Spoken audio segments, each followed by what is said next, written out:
বেশ কিছুদিন ধরেই অসুস্থ বলিউডের বর্ষিয়ান অভিনেতা প্রেম চোপড়া। হার্টের জটিলতায় অস্ত্রোপচারের পর আপাতত বাড়িতেই বিশ্রামে আছেন তিনি।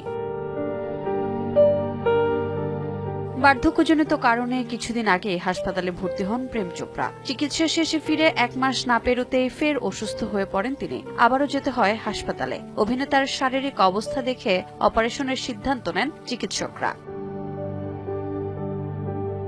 বয়সের সঙ্গে বেড়েছে দুর্বলতা। চিকিৎসকদের তথ্যমতে তিনি অ্যাওর্টিক স্টেনোসিসে আক্রান্ত। এটি হার্টের এমন একটি রোগ যেখানে অ্যাওর্টিক ভালভ সরু হয়ে রক্তপ্রবাহ আটকে যায়। শ্বাসকষ্ট, বুকে ব্যথা, মাথা ঘোরা উপসর্গগুলো শরীরে তীব্র হয়ে ওঠে।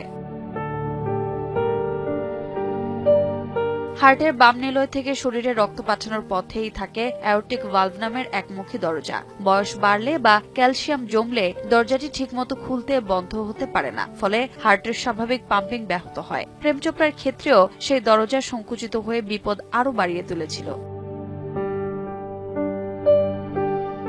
জটিল অবস্থায় ওপেন হার্ট সার্জারি নয়, আধুনিক টেভি পদ্ধতিতে অভিনেতার অস্ত্রোপচার সম্পন্ন করেন চিকিৎসকরা। বর্তমানে শারীরিক সংকট কাটিয়ে উঠছেন তিনি। রোজা চৌধুরী, সময় সংবাদ।